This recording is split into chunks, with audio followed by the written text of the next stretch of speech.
Can you meditate sitting in silence with your eyes open, just being aware of what comes up? Can that be classified as meditation without closing your eyes?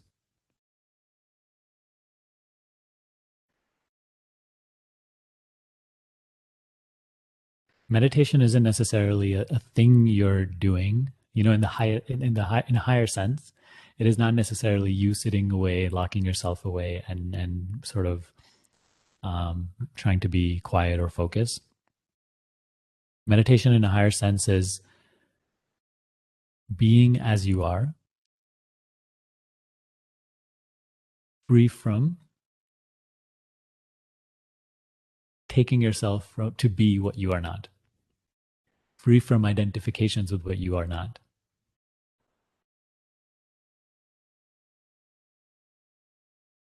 To contemplate on the self, and to contemplate meaning to be one with the self, to be as the self. So so as we, let's say, sit down with eyes open or eyes closed,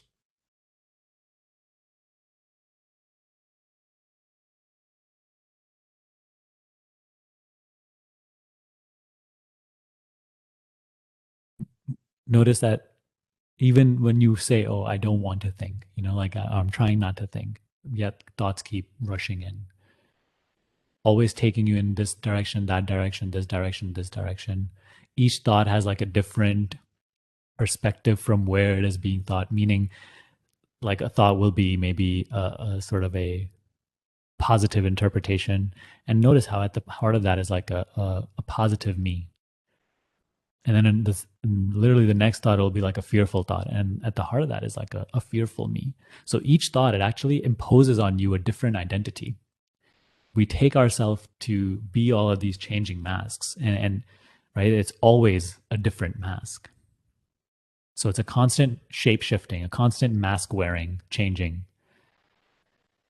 This is why we feel restless, Each thought and the thinking of it and dwelling in it imposes on us a whole different identity.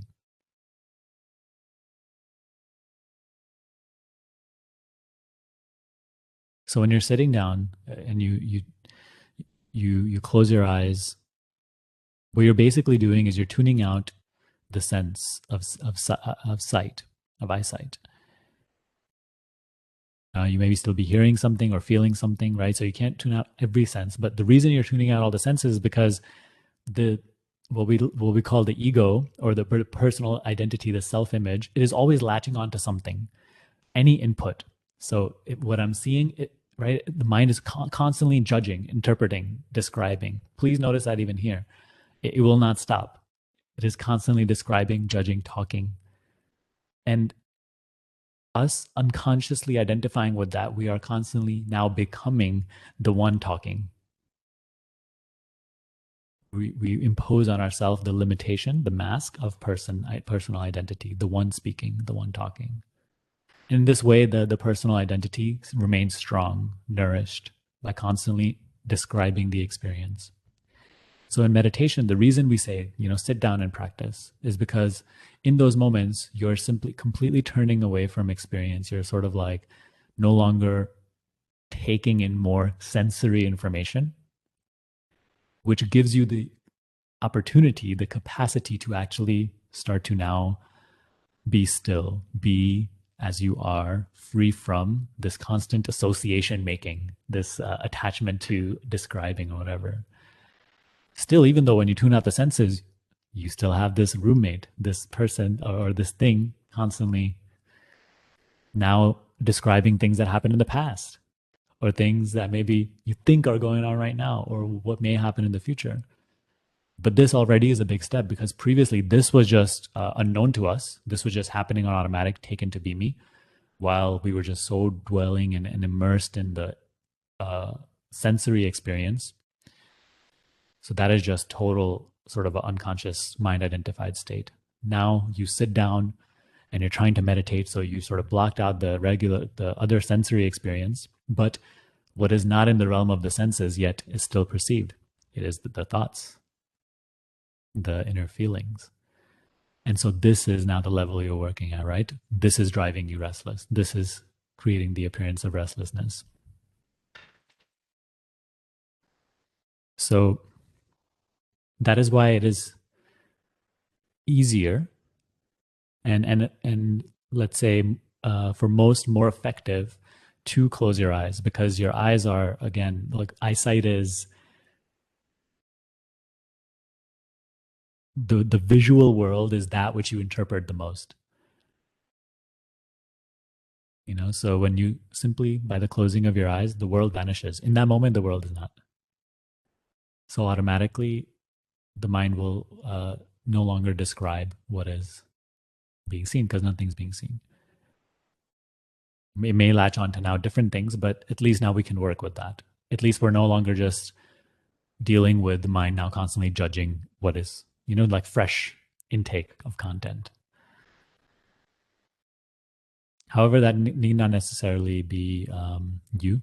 So you may say, like I, with your eyes open, again, you can also practice meditation. However, you will see that it'll be probably a little more effective with your eyes closed. But no, so this is a good time to bring this up, though. When we say meditation on the self, notice that right now there's eyesight, right? Our eyes are open and we're seeing, right, the world. We're seeing the body. We're seeing our objective experience. The moment you close your eyes, and please do, so eyesight is no more, but seeing, there's still a seeing happening, right? Eyesight is no more, yet there's still a seeing, a knowing. Actually, something knows that eyesight is there, and then eyesight is no longer there. There's we can say a deeper, a subtler knowing, which knows the eyesight being there and the eyesight no longer being there.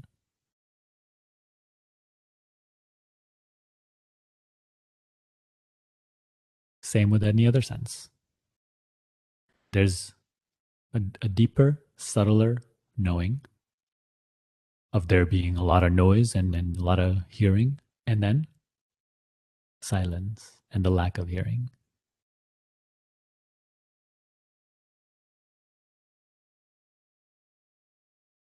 The moment you close your eyes, the visual world disappears, right?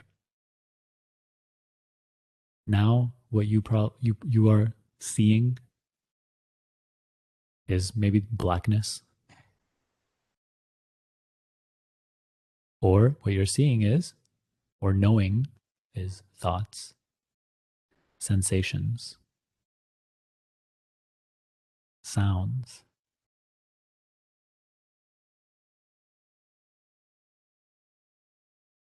which are subtle objects. So open your eyes again, real quick. The moment you open your eyes, again, what we call the physical real world is what we are perceiving, right? The moment we close our eyes, the physical world is gone.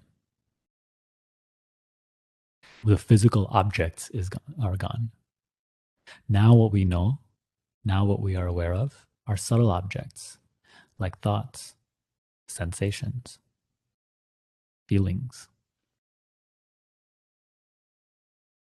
We call these subtle objects because they are not in the realm of your senses. They are actually not, like, they're invisible. A thought is absolutely completely invisible, yet you are aware of it. There's a deeper, subtler knowing, not somewhere over there, not somewhere deep within me. It is, it is you, right? Aren't you the one that knows the eyesight is there and the eyesight is no longer there? But previously, let's say with the eyes open and, no other recollection or understanding of this teaching, The seeing was taken to be the eyesight, or the eyesight was taken to be what I am, right? So, like, the subject of our experience was previously the eyes. The moment you close the eyes, the subject already becomes subtler. The eyes themselves become the object. The eyesight being seen, the eyesight no longer being there. Something knows that, something's aware of that. So the subject seeing that is already subtler than the eyesight. It is not something else, it's me. But, as what is that? That deeper, subtler knowing. So meditation is us unraveling all these layers, not actively through some sort of analysis or effort, but as we become more still, all these layers and layers and layers, which are unconsciously identified with as what I am, these start to be unraveled, seen as not me, not me. And so that, right, is the question. Then who am I? As what am I aware?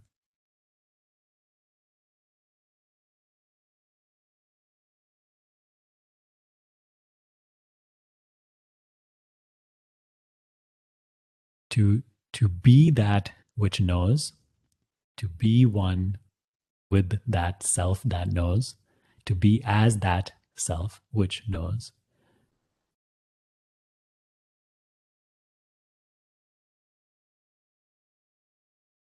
is meditation.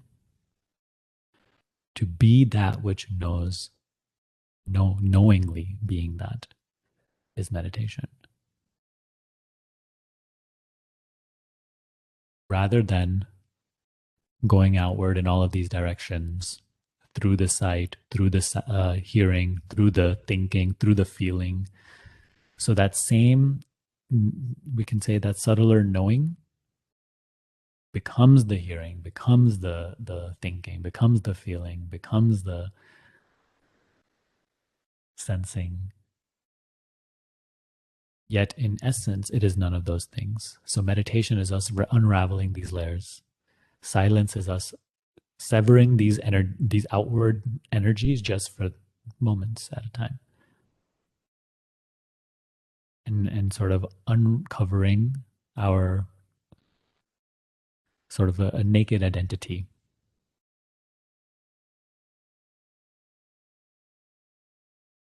And so that's the freeing aspect of it. You start to see that the person I take myself to be, and on behalf of who I'm suffering all of this, is actually the object of my experience. It is made up of the thinking, the feeling, the hearing, the sensing, the whatever else. These are sort of surface level activities within the knowing, within me. They are perceived to change. So now this is opening up a whole new sort of freedom, a new realm of understanding, from where the person itself is now becoming the object of experience, observable.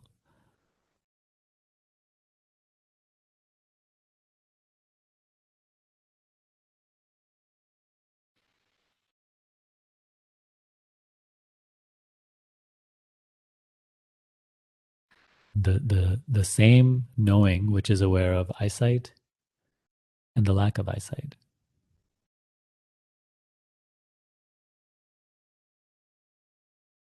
It's that same knowing which is aware of thoughts and the lack of thoughts.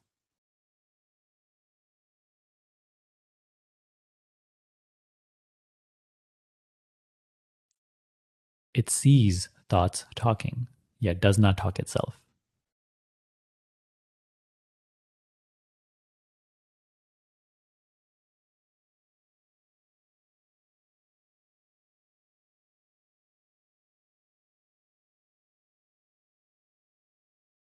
Become aware of that one. Feel its presence, feel its existence at the core of your experience.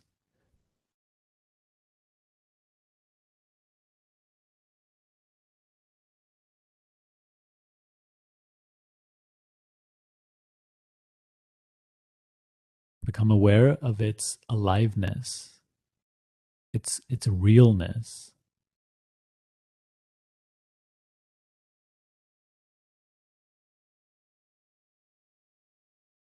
Even thoughts may be arising right now saying, oh, how do I do this? Or what does this mean? These are simply li- judgments that you are aware of. Why do you care so much about what's being said? You know, it's not fresh. It's not really any new content. Let it go. It's not interesting. Be so interested in just this aliveness itself, which itself is not appearing as a word or a thing or a sensation, yet it is so real, is at the heart of your experience. It's literally pulsating with life.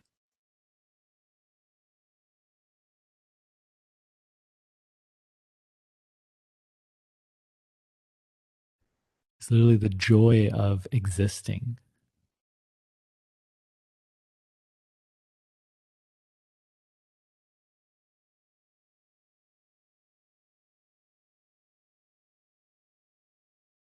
So each time a thought arises, and again, it tries to sort of make you become the thinking, become the thinker. Don't be interested in what it has to say. Don't be interested in the content of it just for this moment. Go back to it later. Just for this moment, care not at all for what is there. Simply just return to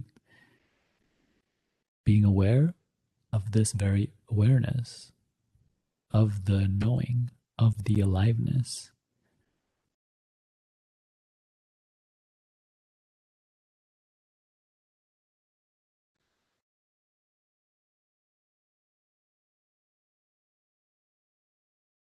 Again, a thought arises and says, but I can't maintain this for too long. Again, then we believe in that. We buy into that voice. We become that voice.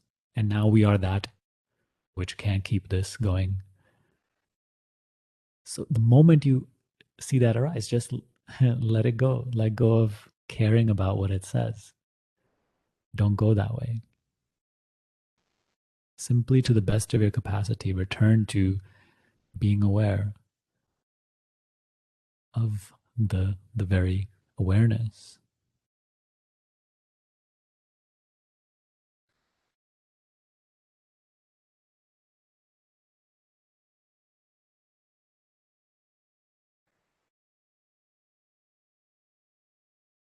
This is the definition of staying inward, inwardness. This is self inquiry. This is meditation.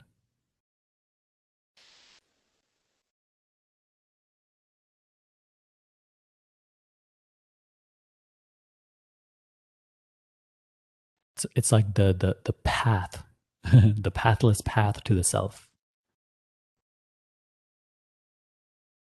Rather than constantly going outward through thinking, feeling, sensing, hearing, you again and again just keep returning to awareness of awareness, which is beyond objects. Sure, sounds may still be coming, feelings may still be there. Like that's the beauty of it. There's no division. In that moment, the sound is there, but there's no hearer of that sound. It's just the sound, simultaneous to the awareness of it. Don't let this confuse you. Let it be. Don't try to interpret that if that doesn't make sense. Just keep, the practice is to keep returning to the awareness, to being aware. That same knowing, which is so close to you, closer than close, no separation. So close that it is the one that sees eyesight. It is the one that sees sounds. It is the one that sees thoughts. the things that we consider so close to us that we take them to be what I am.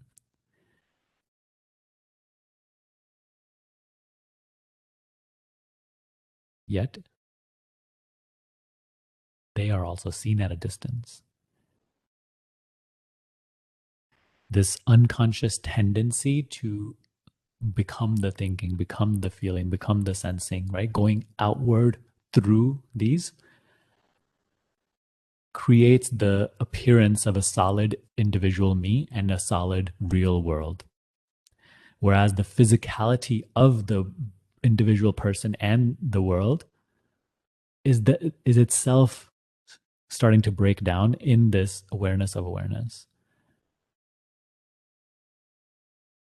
The solidity of the world and the individual is itself a perception that you're aware of.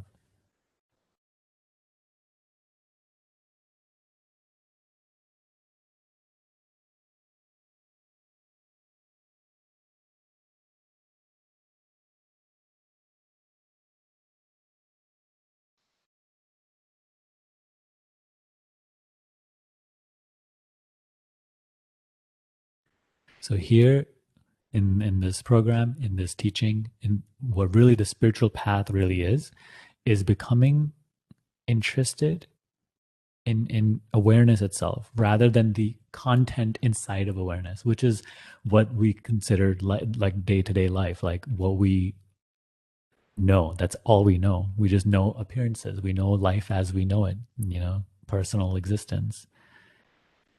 So this is like, it's like a maturity brewing up within us that all of this is changing. And every little corner that I have searched for inside of this changing appearance for happiness, I have not found it. For peace, I have not found it. Everything seems to be a mirage. Everything I chase ends up being not fulfilling. So what is going on here? So, this is like a maturing of interest now. Now you're becoming no longer just in being interested in things that are like objects, which change and come and go, but rather you're now like brewing up for something. Uh, you're becoming interested in the knowing of the changeful itself, that which seems like it is the source of this.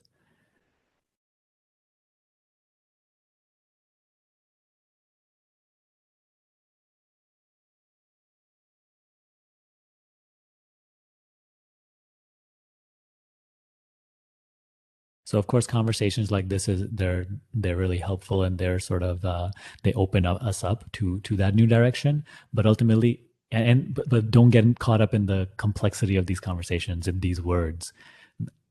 You know, uh, they're simply a pointer to the very self, the practice itself. So the practice remains the practice, regardless of what you hear here or don't hear here, or read somewhere else or don't read. Like the practice remains the practice. Practice is your time where you boil down to utter simplicity, regardless of what you understand or don't understand. And you simply, to the best of your capacity, with all your devotion and love, you practice. And that is the simplest yet most effective attitude to have towards this. If you need help with this, with living this teaching, this understanding, if you want the consistent guidance and support, learn more about my School of Awakening. It will absolutely transform your entire practice, your understanding. The link is in the description box below.